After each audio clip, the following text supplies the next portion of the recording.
अभिवादन च्यानल एजको प्रस्तुति एज टक शो कार्यक्रममा स्वागत छ। दर्शकबिन, आम नागरिक घरैमा छ, देश लकडाउनमै छ।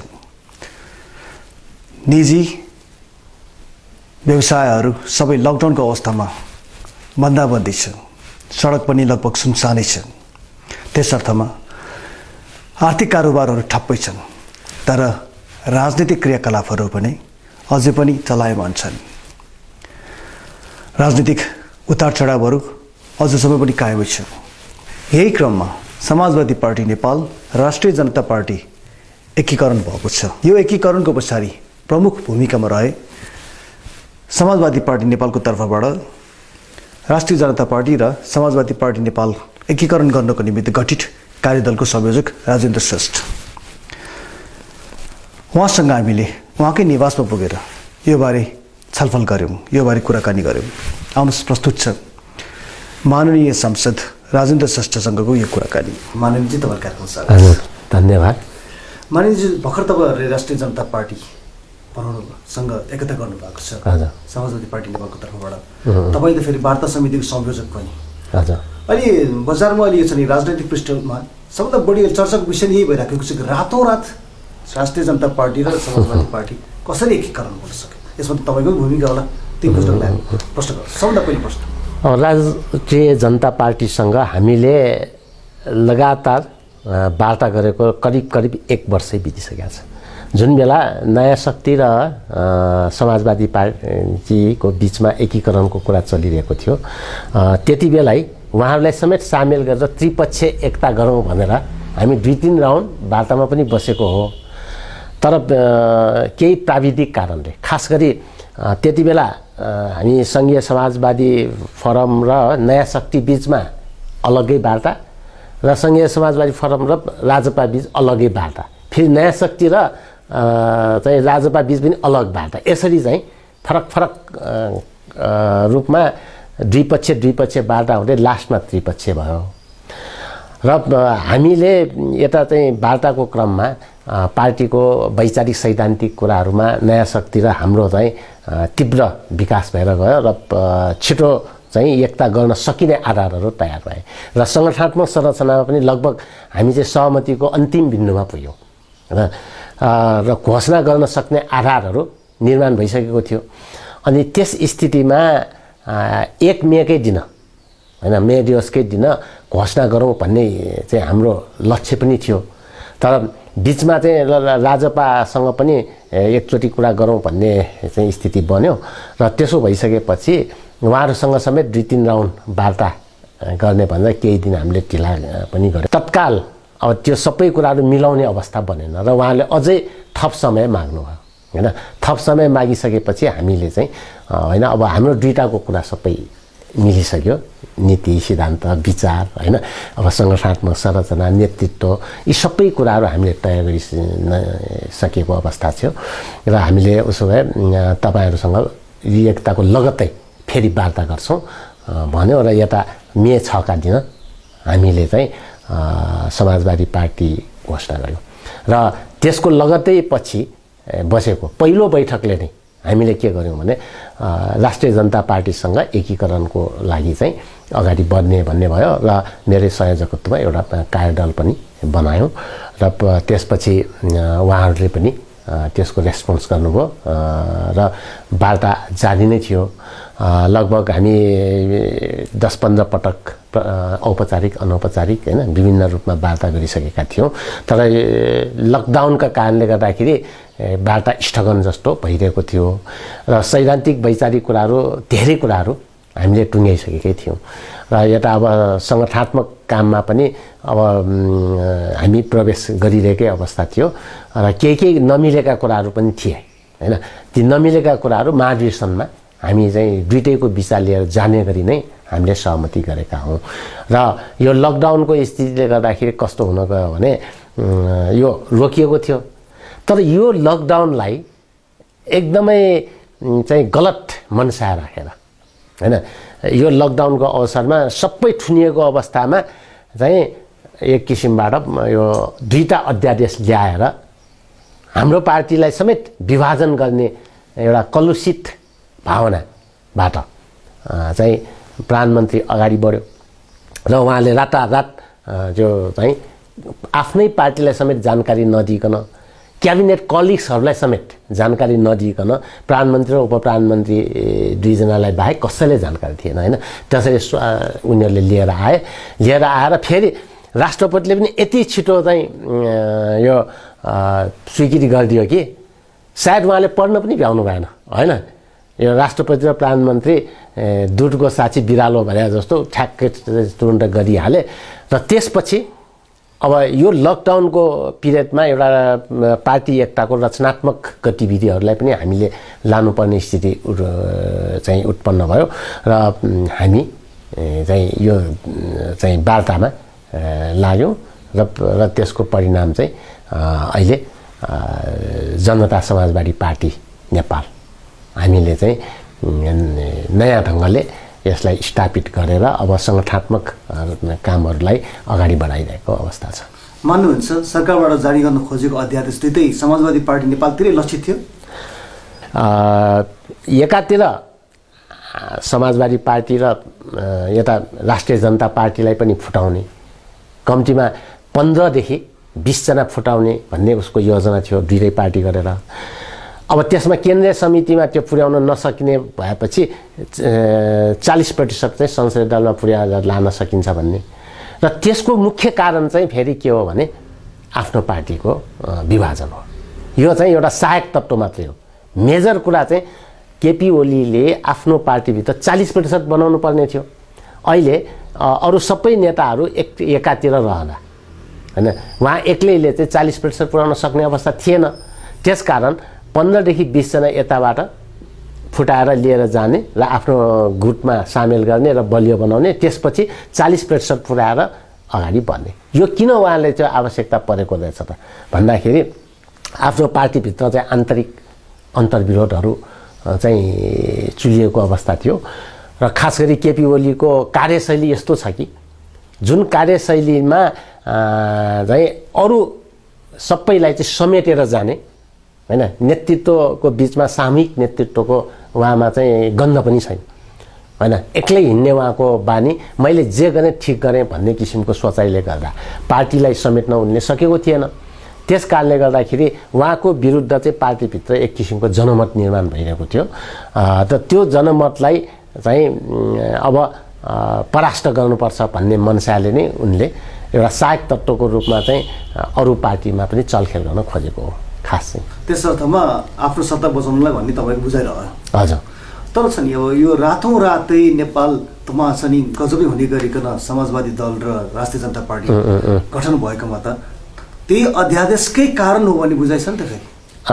अध्यादेश एउटा चाहिँ साधक चाहिँ बनेको हो होइन, तर त्यो संयोग चाहिँ पनि हो। त्यो रातौँरातै गर्नुपर्ने आवश्यकता थियो होइन। अब हामीले चाहिँ यो अवधिमा जे जति चाहिँ समझदारी बनाइसकेका थियौँ, अब कतिपय मानिसहरूले त के भनिरहेको कुनै सैद्धान्तिक कुरा पनि छैन, केही पनि छैन, यिनीहरूले कसरी एकीकरण त्यो गर्ने, यो त खालि चाहिँ यो टाउका मात्रै मिलाए यस्तो किसिमको प्रचार गरिरहेछन्। तर त्यस्तो होइन। तपाईँहरूले छोटो 2 पेजको त्यो सहमति पत्र हेर्नुभयो भने पनि त्यसमा हामीले धेरै कुराहरू वैचारिक सैद्धान्तिक कुराहरू प्रियाम्बलमै लेखेका छौँ होइन। त्यसको प्रस्तावनामै हामीले के भन्यौँ भने पहिलो प्याराग्राफमा हामीले यो विश्व नै अहिले यो कोभिड-19 को महामारीले होइन एउटा सन्त्रस्त भनेको आक्रान्त भइरहेको र नेपाल पनि रहिरहेको स्थितिमा त्यसबाट ज्यान गुमाएकाहरू सबैलाई हामीले श्रद्धाञ्जली दियौँ।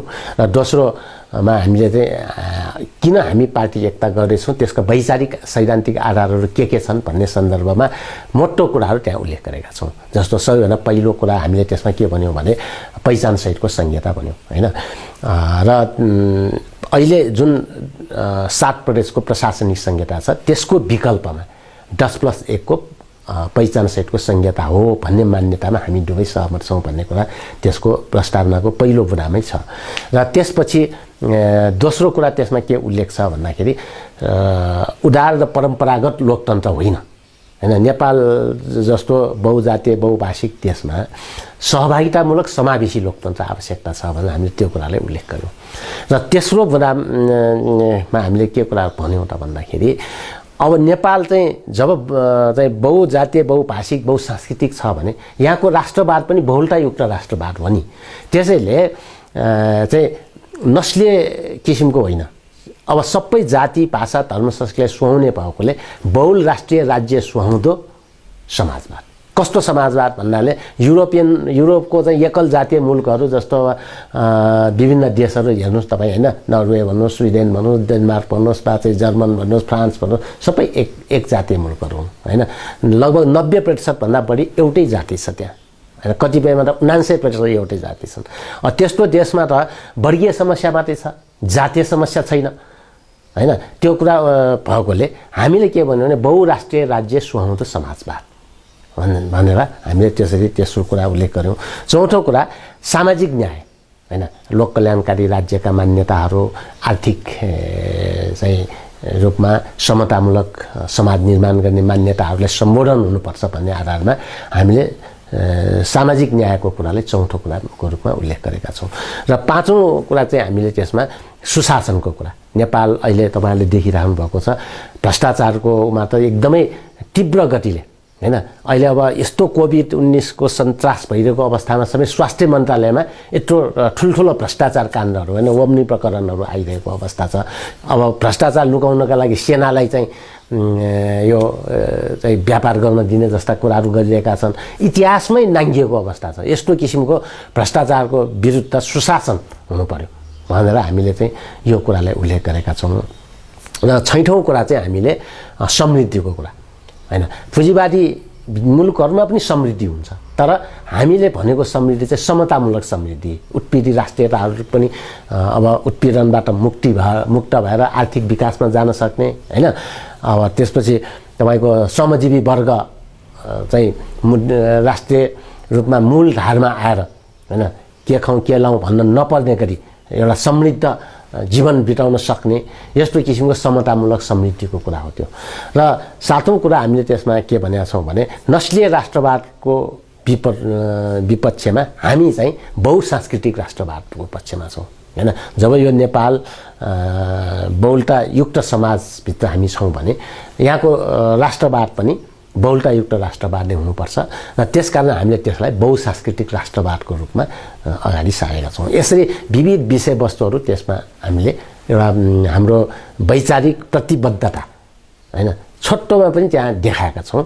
र त्यसपछि हामी अहिले सङ्गठनात्मक रूपमा चाहिँ भएका समझदारीमध्ये अरू धेरै कुराहरू पछि विधानमा ल्याउँछौँ होइन। अब सैद्धान्तिक वैचारिक कुरा पनि धेरै कुराहरू घोषणापत्र मार्फत आउँछ। यस हिसाबले अब घोषणापत्रको निर्माण हामी लाग्नेछौँ र विधान र नियमावली मार्फत सङ्गठनात्मक संरचनाको कुरा पनि लाग्नेछौँ। र अहिले सङ्गठनात्मक रूपमा चाहिँ त्यसमा तीनटा कुरा चाहिँ प्रश्नका साथ आएको छ र हामीले के भनेका छौँ भने पहिलो कुरा त्यसमा चाहिँ दुईटा पार्टी चाहिँ समानताका आधारमा एकता हुनेछ भन्ने कुराहरू राखेका छौँ। र त्यसपछि चाहिँ दोस्रो कुरा पार्टीको नाम चाहिँ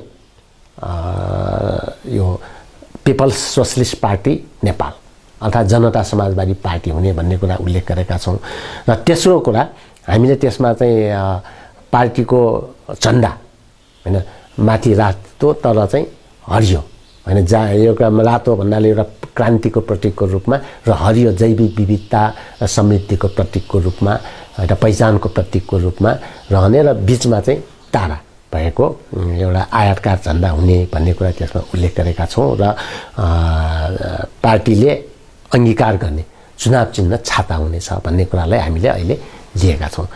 यसरी चाहिँ यति कुरा चाहिँ हामीले अहिले त्यसमा चाहिँ सङ्गठनात्मक रूपमा उल्लेख गऱ्यौँ। अरू बाँकी कुराहरू विधान र नियमावली मार्फत सबै कुराहरू अगाडि सार्छौँ। यसरी हामीले केही वैचारिक सैद्धान्तिक केही सङ्गठनात्मक कुराहरू त्यहाँ चाहिँ उल्लेख गऱ्यौँ। मानिलिन्छु त यो त सबै तपाईँहरूको एकीकरणको प्रक्रियाको निम्ति सैद्धान्तिक कुराहरू भए। हजुर। तर जनताको बिचमा एउटा राजनीतिक वृत्तमा यो मान्यता रह्यो कि तपाईँहरूको एकीकरण पश्चात नै ल्याइएको दुईटै अध्यादेश तुइयो नि त। हजुर। के भन्नुहुन्छ?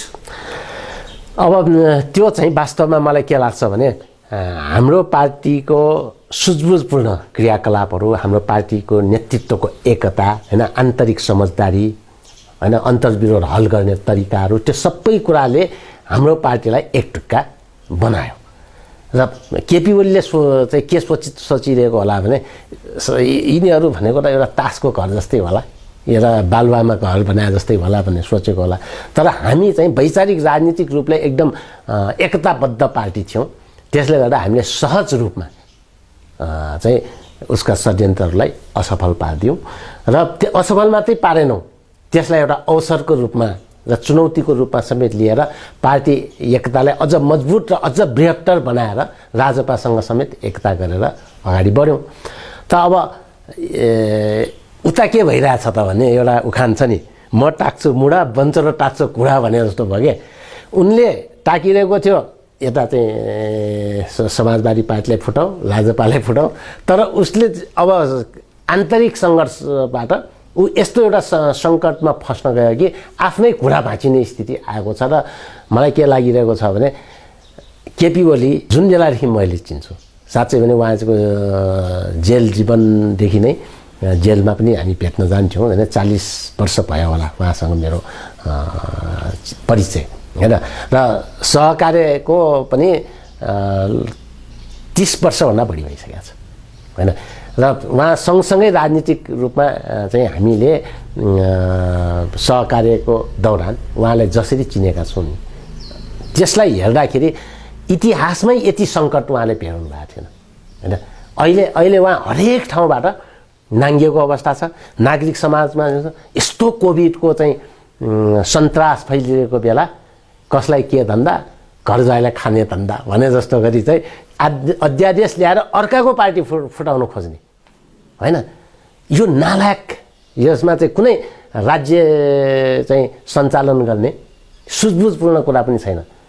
यस्तो सङ्कटको बेला त इमर्जेन्सी बिल ल्याउने भनेको त कोभिड-19लाई सामना गर्नका लागि सबै राष्ट्रिय शक्तिहरू, सबै पार्टीहरू, सबै नागरिक समाज, विविध शक्तिहरूलाई समावेश गरेर एउटा नयाँ ढङ्गले जान खोज्नुपर्ने, त्यसको लागि इमर्जेन्सी बिल ल्याउनु पर्नेमा अध्यादेशलाई चाहिँ इमर्जेन्सी भनेर, अब त्यसले के इमर्जेन्सी थियो र त्यसरी ल्याउनु पर्ने होइन। यो अब संवैधानिक आयोगहरू किन ल्याउनु पर्ने थियो र? आफ्नै पार्टीभित्रका अर्को ग्रुपका मान्छेहरूलाई चाहिँ कसैलाई आयोगको सदस्य बनाउँछु, कसैलाई के बनाउँछु भनेर आफ्नो पक्षमा तान्नका लागि हो। प्रमुख प्रतिपक्षको अनुपस्थितिमा पनि हामी अब गर्छौँ भनेर एउटा अलोकतान्त्रिक व्यवस्थालाई चाहिँ ल्याउनका लागि हो। यस हिसाबले ऊ नागरिक समाजको बिचमा नेपालका सबै चाहिँ कर्नरमा ऊ अत्यन्त नाङ्गियो। राजनीतिक दलहरूको बिचमा पनि ऊ नाङ्गियो। आफ्नो पार्टीभित्र पनि ऊ इतिहासमै सबैभन्दा ठुलो सङ्कटमा ऊ फस्यो। तर अहिले त फेरि उहाँले एउटा टुप्ने भर्खर फाक्नु भएको छ, बाबुले गौतमलाई प्रधानमन्त्री नबनाउनुसम्म उहाँ प्रधानमन्त्री रहने भनेर के भन्नुहुन्छ? उहाँको त्यो कार्यशैली हेर्दा त सबै मान्छे हाँस्छन् जस्तो लाग्छ कि मलाई होइन। अहिले नेकपामा वास्तवमा तत्काल उसले साँच्चै नै प्रधानमन्त्री ह्यान्डल गर्न खोजेको हो भने त 3 जना त त्यहाँ प्रत्यक्ष रूपमा पहिला चाहिँ प्रधानमन्त्री भइसकेकै नेताहरू थिए होइन। जस्तो अब माधव कुमार नेपाल हुनुहुन्छ, पुष्पकमल दाहाल हुनुहुन्छ, झलनाथ हुनुहुन्छ। साँच्चै उहाँले छोड्न चाहेको भए त ल म छोड्न तयार छु भनेर छोड्थ्यो नि। तर उहाँले कसलाई सोध्ने त भन्दाखेरि वामदेव गौतम, जो चाहिँ प्रतिनिधि सभाको सदस्य पनि हुनुहुन्न र अब उहाँले राष्ट्रिय सभामा मनोनित गरेर त्यो बनाउने अवस्था पनि छैन होइन। फेरि संवैधानिक व्यवस्थै छैन। अब त्यो संवैधानिक व्यवस्थालाई चाहिँ संशोधन गर्छु भनेर पनि उहाँले प्रतिबद्धता दिएको छैन। हिजो राष्ट्रिय सभामा लान समेत वामदेवलाई नचाहने व्यक्तिले अहिले चाहिँ प्रधानमन्त्रीकै ट्रुस पाले होइन। यसबाट के देखिन्छ भने उहाँले बाहिर यसो भन्दाखेरि ल वामदेव गौतमलाई प्रधानमन्त्री चाहिँ बनाउँछु भनेको थियो भनेर चाहिँ अलिकति हो हल्ला पनि गर्ने। केपी ओली त वास्तवमा प्रधानमन्त्री छोड्न तयार रहेछ नि त भन्ने एउटा सन्देश दिन खोज्ने, भित्रभित्र चाहिँ सत्ता नछोड्नकै लागि प्रतिनिधि सभा सदस्य नभएको वामदेवजीलाई उहाँले प्रस्ताव गर्नुभयो होइन। अब कति हाँस्नु हेर्नु।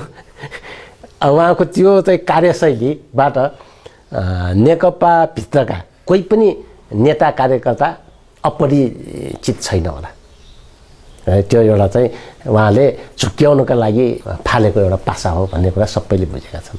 अब यस अवस्थामा कुरा गर्दाखेरि पनि राजनीतिक भित्र अलिकति छोडेर समाजवादी पार्टीमै केन्द्रित रहे।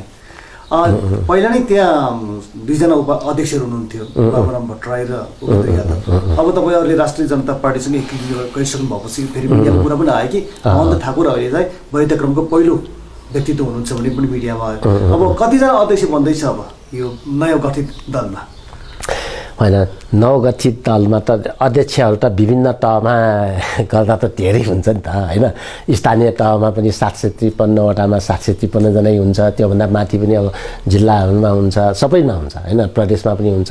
अब हाम्रो चाहिँ अध्यक्षात्मक प्रणाली चाहिँ यो काङ्ग्रेसको वा नेकपाको वा चाहिँ राजपाको भन्दा अलिक फरक खालको छ हाम्रो होइन। हामीले चाहिँ सबैभन्दा माथिल्लो सर्वोच्च अङ्गको रूपमा पार्टीको सङ्घीय परिषद हो।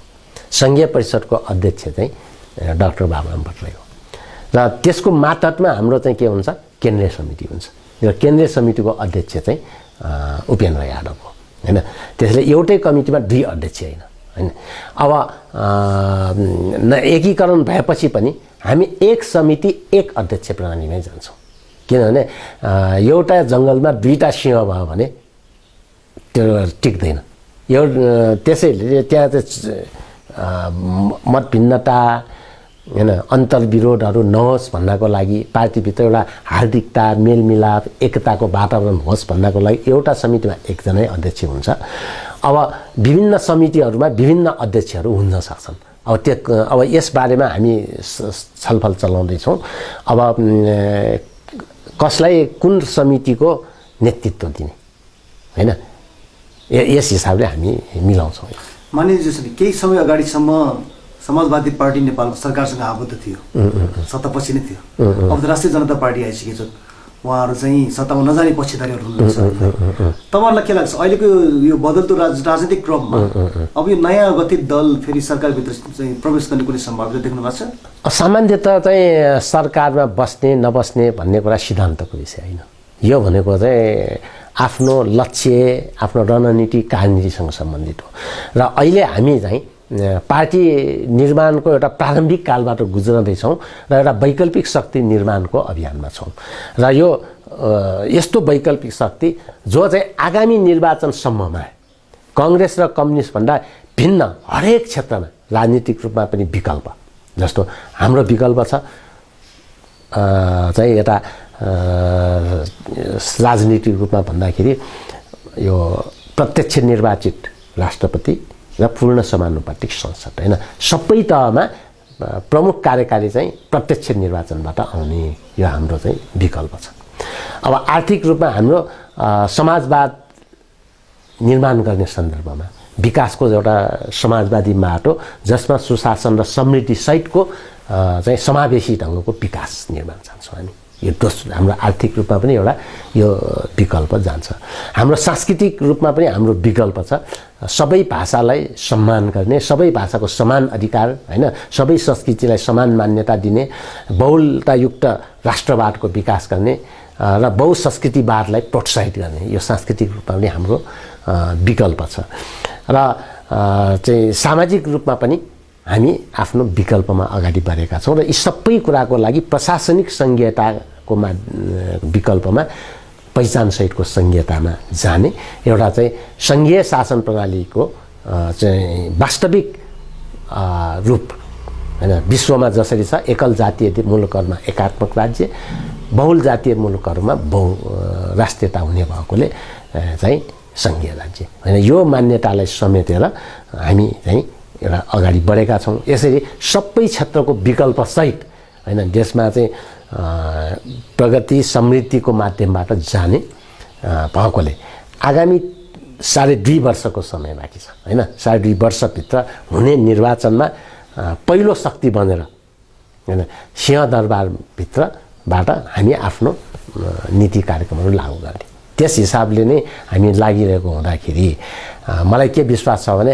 अब काङ्ग्रेसलाई पनि धेरै पटक हेरिसक्यो, नेकपालाई पनि पटक पटकै हेरिसक्यो।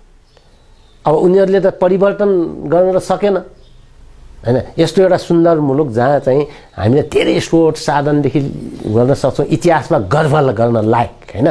अब संसार चाहिँ पछाडि रहेको अमेरिका बन्दै अहिलेको जस्तो स्थिति हुँदै नभएको स्थितिमा नेपाल त तपाईँको एउटा सामन्तवादको चरम उत्कर्षमा पुगेर पुँजीवादमा प्रवेश गर्ने स्थितिमा एउटा राष्ट्र राज्य जस्तो गरी चाहिँ यहाँ नेपाल मण्डलको डेभलप भइसकेको अवस्था थियो। यहाँको चाहिँ अब तत्कालीन चाहिँ शिलालेखहरू अभिलेखहरू त्यो मन्दिर मठ सबै हेर्नुहोस् युरोपियन स्ट्यान्डर्डका छन् हैन। यहाँको अब हिमालदेखि लिएर तपाईँको तराई मधेससम्म विभिन्न जडीबुटीदेखि यहाँ विभिन्न स्रोत साधन हैन, नदी नाला धेरै कुराहरू यहाँ छन्।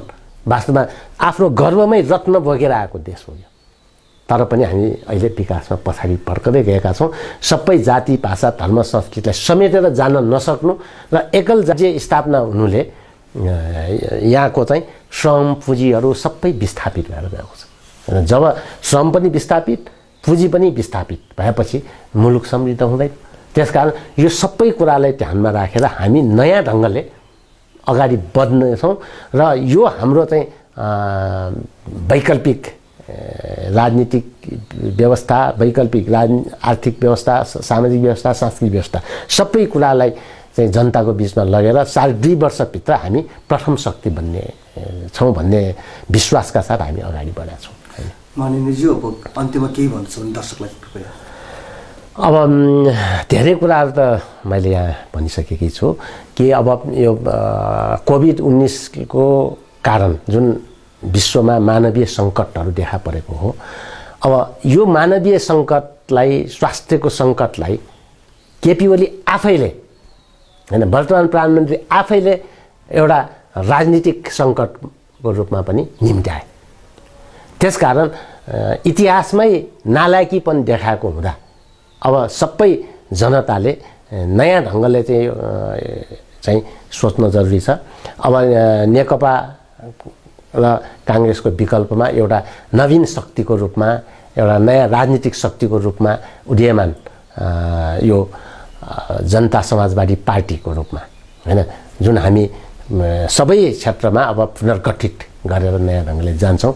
यस अभियानका सारथी बनेर हैन, यो पार्टीलाई नेतृत्व गर्नका लागि तयार भएर सबैलाई आइदिन हुनुको लागि म अनुरोध गर्न चाहन्छु र यो कोभिड-19 को महामारीबाट छिटोभन्दा छिटो देश मुक्त होस् र यसलाई मुक्त गर्नका लागि अब सर्वपक्षीय राजनीतिक संयन्त्र मार्फत हैन, सबै मिलेर उच्च स्तरीय एउटा समिति केन्द्रमा पनि बनाऊ, प्रदेशमा पनि बनाऊ र गाउँ गाउँमा बनाएर सबै मिलेर एउटा मेलमिलापपूर्ण र हार्दिकता, एउटा राष्ट्रिय एकता प्रदर्शन गरेर यसको विरुद्धको लडाइँमा चाहिँ हामी विजयी हौँ।